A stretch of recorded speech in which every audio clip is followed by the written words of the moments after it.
So I wanted to talk a little bit about fire safety, and one of the biggest things that we need people to understand is that you have to stay low. We used to tell kids a few years ago, you stay low and go and crawl like G.I. Joe, so that we can go with that. But I like to use the cinder block walls when I go out and do my fire education programs, and I like to do a lot of math. Firefighters use a lot of math when they do their job. So I always say we go by the lines on the bricks here. So if we started down here, we could say this is the floor level. This would be 0, right? So it's, you know, cold on certain days. Actually, last week it was cold and it was May, so it was snowing. But we could start at 0 at the floor, and then if you went up to the next brick, we could say it's 100 degrees. So could it be 100 degrees in Ohio? Yeah. But like a lot of people say, it's kind of hot, it's kind of miserable, kind of sticky, but you'll survive, right? It's hot, but it's not too hot to live. But if you go up to the next brick, now it's 200 degrees. So obviously that's too hot. But if you're crawling, you know, if I stand up, you'll see that if I stand up here, the 100 degrees is at my ankles, so it's not going to work out very well, right? So I need to get down. We would crawl, and the reason we would crawl is we'd want to stay below or down into that good air, but we're going to stay below 200 degrees. The 200 degrees is going to be at my back. And I talked earlier about my gear. Our gear only is good for about 500 degrees. So if we walked in, like I said before, and just kicked open the door, we're going to start on fire just like everything else. So we want to make sure we stay below that 200 degrees so we get on our hands and knees. But if we kept counting up, this would be 300, this would be 400, this would be 500. If we were on a normal wall with switches and everything, this is where all your, I'll get up here and show you, this is where all your switches are in your house. All your light switches are at this level. So at this level, at 500 degrees, almost all the plastic in your house is going to melt at that temperature. And then as we keep working our way up, it's going to be 600, 700, 800. You're just going to keep counting like that. Once you get up to the ceiling, it's usually about 1,200 or 1,300 degrees. And at 1,500 degrees, everything in the room starts on fire. So we want to not be in a room that way. Obviously, we don't want you to be in a room that's that temperature. And we want to make sure that we get people out. So we're going to crawl in, and that's why we need you folks to crawl out. So if we do meet each other at a fire, hopefully we're meeting face to face, not us, you know, walking over the top of somebody or missing you because we're standing up. So that's why we crawl as well. All right. Hi everybody, it's Firefighter Scott again. What we're going to do today is we're going to talk about a few things that I talk about when I see kids in different settings, whether it's safety town or going to the school, doing tours, things like that. So one of the first things I like to talk about is 911. You guys and girls will see a video about that just to let you know when you call 911, you need to let people know the information that's the most important is where you're at and what the problem is. So we have, some people still have what we call landlines, or the phones that are plugged into the walls. That's great. Those types of phones, we know exactly where you're at. As soon as you dial 911, we know you're at your address. With the technology now that we have with cell phones, the closest we'll know you're at is about 300 feet. Officer Adams is going to talk about that, how it works, things like that. But it's really important to still give your address or your location where you're at. So if you're in a blue car, make sure you tell us you're in a blue car, you know, in the parking lot of wherever. So again, it used to be that with the landlines, we knew exactly where you were calling from. Now with cell phones, it's kind of a hit or miss. So we have to make sure that we pay attention and give those details. So today, the other thing we're going to talk about is how to stay safe. So a few things that we talk about are tools that adults use, which would be matches or lighters. So I've had kids over the years, I've been doing this for about 25 years now. I've had kids over the years tell me different things. They have different stories, they have different opinions about things. But I remember it was a second grade boy told me one time, he said, hey, these aren't toys, you know, they're tools. And I said, right. So I always use the example of, you know, are you supposed to play with matches or lighters? And everybody, of course, says no, which is the right answer. So then I throw a curveball at them and I say, well, what if you walk in the room and you see a baby or a young person playing with matches or lighters? Are you supposed to take them away from them? And most of the time the kids say yes, which is the right answer. But I say, would you take toys from a child or a small kid? And of course, again, this young man said, well, they're not toys, so that's why the rule about taking things away from babies doesn't apply in that case. The problem if you don't take the matches or lighters away from like a baby is that in the time it takes you to go tell an adult, they could actually figure out how to get the device to work or get the matches lit. and then that we have a bigger problem. They're going to end up, getting hurt themselves, starting a fire, or catching their clothes on fire. So we're going to talk about that as well. When you catch your clothes on fire, what you're supposed to do. So as far as the matches and lighters, obviously if you find them laying around, maybe it's grandma and grandpa's house or mom and dad's or even a friend's house. You go to visit somebody and their mom or dad has matches or lighters laying around. The responsible thing to do and the more grown-up thing to do, I guess would be the way to say that, is make sure you ask those people to put those away so that you're not tempted to try to play with those. So a lot of times kids want to show off to their friends and they start picking up things or doing things that normally they would not do, and then they end up getting in trouble. So if you play with matches or lighters, you're not lighting birthday candles or you're not lighting a campfire, and you start to experiment, there's a really good chance that you could catch the house on fire or, again, yourself on fire. So we want to make sure that we don't do that, don't play with those. In the event that you do find somebody, or heaven forbid that you do get your clothes to catch on fire, the biggest thing we have to remember is to stop, drop, and roll. You don't want to run around. That is kind of human nature. We do take people to the burn unit, but 9 times out of 10, the people we take to the burn unit are older people because they never really learn stop, drop, and roll. So we want to make sure that we're not running around, that we stop what we're doing, we drop to the ground, and then we roll around. And it kind of works like a Christmas tree. If a Christmas tree was on fire, because it stands up, it's going to want to burn faster. If we would lay that tree down, it's still going to burn, but not as bad. So it's the same kind of thing with us. If we stay standing up and our pant legs or our shoes are on fire, the fire is going to travel up your body and up to your face. So we want to make sure that we get down on the ground and not have as much fuel, if you want to call it that, for the fire. All right. The next thing we're going to talk about are smoke detectors. So everybody should have working smoke detectors in their homes. The newer homes, we're up at Station 2 today, which is up on Weatherstone. All the houses that are down the hill from us all have built-in smoke detectors. So they're hardwired, they call it, with a battery backup. So it's important to know that when the smoke detectors go off, that you should treat those every time as if it's real. So I usually set my smoke detector off when I take a shower, or if my wife is cooking, they go off. So we always know in my house, somebody's either taking a shower or my wife is cooking. And obviously that's a joke. So we want to make sure that if the smoke detector goes off, instead of still playing your video game or watching a movie or just cover your head with a pillow, we want to make sure that we get up. One of the most important things to do, we're going to walk over this way, Drew. We want to make sure that we get over to the door, whatever door it is, whether it's your bedroom or a door that goes outside or a door that goes to another area of the house. We want to make sure that we stay low. You want to stay under the smoke. If the smoke detector is going off, that means it's detecting smoke. Smoke rises, so we want to make sure that we stay under the smoke. So we would crawl over to the door. Once we get to the door, you don't want to grab the handle right away. If you grab the handle right away, I always ask the kids if they've ever seen the Indiana Jones. If you just grab the handle and the handle's hot, 1, your hand's going to get stuck to the door. 2, if you do get your hand taken away, you're going to have a permanent imprint of that door handle since it's metal. So what you want to do is start at the floor. We use the back of our hand. The reason we use the back of our hand is, believe it or not, everybody, including girls, have hair on the back of their hand, which means it's a little more sensitive. And oh, by the way, if you burn this part of your hand, are you going to want to keep crawling? So we don't want you to burn this part of your hand, and we don't want you to burn any part of your hand, but the idea is you're going to use the back of your hand, and as you work your way up, you start at the floor, work your way up. If you get to about the door handle part, or if you accidentally touch the door handle, the way your muscles work is you slap yourself and you tell yourself, I'm not going to go that way.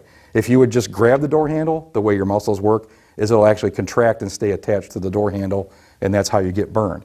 So if the door is actually cool to the touch, I would say it's safe to go out. So you want to go ahead and open the door. I would take a quick peek out in the hall, make sure everything looks good, and then you can go ahead and continue crawling out. So you're just going to crawl on out. All right. So the other part of that is, if we check the door, again, the smoke detector is going off, and we are feeling the door. Again, start at the floor, use the back of your hand, work your way up. All of a sudden, the door is hot. Obviously, we're not going to grab the door handle.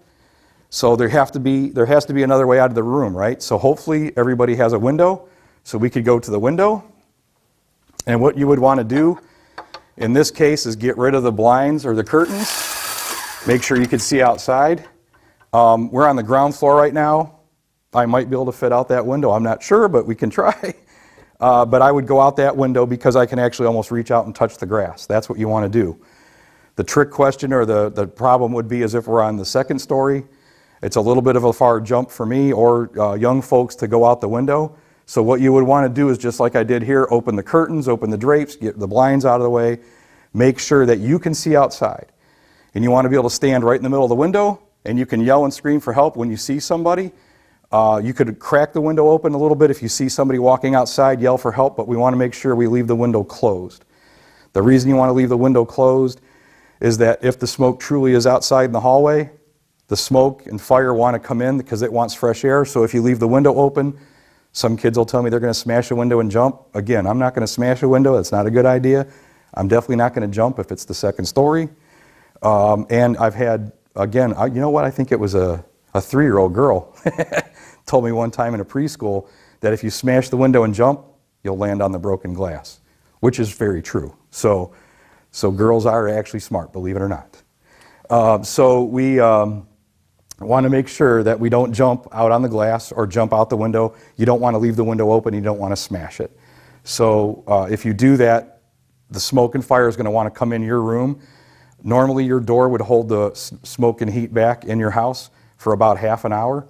If you smash the window or open the window, you've got about 15 seconds. So now you're forced to make a decision that you don't want to do is actually have to physically go out the window. So once you get outside, we want to make sure that you can call for help and have somebody that, you know, if there's no adults around, find an adult that can help you. And then what you need to do is return to your safety, family safety meeting spot. So everybody should have a safety meeting spot outside. We like to tell people to use the middle of the front yard. And the reason for that is that everybody goes to the same spot. And then when our officers do show up, they can see people standing there, and the first question they're going to ask is everybody outside? Is everybody out of the house? We also have to understand that once we get outside, we need to stay outside. You can't go back into the building or your house, especially if the smoke detector is going off. Because if you go in or somebody else goes in to get somebody else, they may not come back out. So we want to make sure that once we get out, we stay out. Again, you're going to want to meet at your designated safety meeting spot, and hopefully it's in the middle of the front yard. And that way, as I said before, we'll be able to account for everybody that lives in the house. Because you might have company over or family that stays with you and they're normally not there. So like in my case, I have five people in my family. I want to make sure that when the officers show up, all 5 of us are here. And you want, again, when you want to be somewhere where everybody can see you.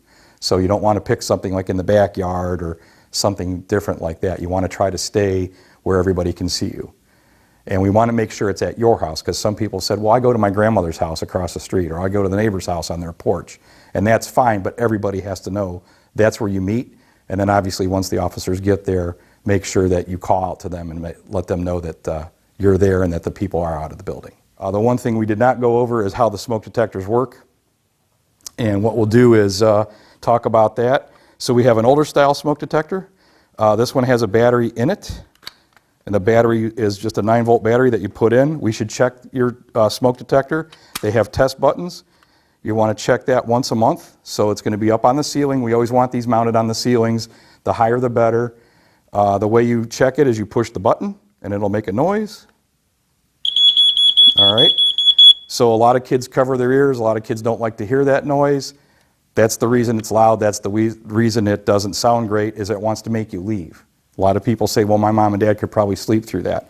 If that's the case, again, you have to try to get to your mom and dad, if you can, if your door's not hot, and make sure you wake them up. But every time that smoke detector goes off, I would, again, as I was saying earlier, I would get up and treat it if it's real. So you check your batteries, or check your smoke detector, every month. You want to change your batteries every year. So we always try to say, pick a certain date, and if you can't remember what that date is, we have times in the year that we change our clocks. We always say, change your clocks, change your batteries. If you can't remember that, I always say Christmas, because boys and girls get toys that run on batteries, and why not put the new batteries in the new toys, the new batteries in the smoke detector, holy cow, and recycle the batteries out of the smoke detector into the toys, because you know you're going to wear the batteries out way quicker in the toys. This is a newer type of smoke detector. This detector, you can't change the battery. It's actually a 10-year detector, which the other detectors are only good for 10 years, but Again, every year you have to change the batteries. On this detector, there's no battery to change, but there is a test button, so you just push and hold this one, and I probably have to activate it. But you push and hold the button, and then it's going to go off as well. But again, it's just a basically one and done for 10 years. After 10 years, you have to take it down and replace it. All right? Yes. So the idea is the smoke detector is loud. You don't like it, so you want to get out. Once again, we're going to crawl to get out of the house. You want to stay low and go and stay away from the smoke. So we could use these tables that are here in the training room. We could say that the smoke is going to be about at the level of just below my hips. So I would have to stay down and crawl just like this all the way out of the house and pretend that right now what we're pretending is this is the level of smoke, but you want to make sure that you stay out of the smoke and out of the heat. As I tell kids in the previous video that we did do, when you see cinder blocks in a building, you could use those lines that go horizontally as 100-degree markers. So you count by 100. Even if the room is totally on fire, it's going to be about 100 degrees at the floor. So you always want to stay down, you always want to crawl, and you should be able to make it out of the house. Right. So once we get out of the house, again, every door you come to, we want to make sure that we feel, again, starting at the floor level, work your way up using the back of your hand, but you want to check every single door that you come to. All right, once you get to the door that goes outside, I would check the door that goes outside. I've been doing this, like I said, for a while. We've actually had 4 fires where the fire was actually outside the front door of the house. So we want to make sure you check every single door. Once you get to that door, check it with the back of your hand. If it's cool, go ahead, open the door. Obviously, you're going outside. Now it's safe to get up. I would not run because in Ohio it rains. Sometimes there's ice if it's cold. But I would definitely get away from the building as far as you can. And then I would look for an adult. If you have to, you could go to a neighbor. But you want to make sure that you go to a neighbor that you know. One of the things that we've talked about at Safety Town and at other programs that I've done is that maybe the person that you go to is a stranger. So you have to make sure that you understand all the rules that we talk about, stranger danger, you know, knowing your address, knowing your phone number, knowing how to tell people to get to your house, where you live, all those things are still important. But even if it's a stranger, I'm sure they would be willing to help you if you told them that your house was on fire and maybe somebody was still stuck inside. So you can go to a neighbor, have them call 911, but then I would need you to go back to your house. And I want you to have a safety meeting spot. We like to tell people to meet in the front of the house. I like to tell you to try to pick the middle of your front yard because that way we're going to see you and you're going to see us. So as soon as you call 911, within probably about a minute, you'll probably start to hear sirens and then eventually you will see lights. We obviously have the full-time fire department, the full-time police department, but we have fire officers that go out before the fire engines or the ladder truck or whatever vehicle we're going to take. So you're going to see and hear them first before you see the fire engines and the ladder trucks.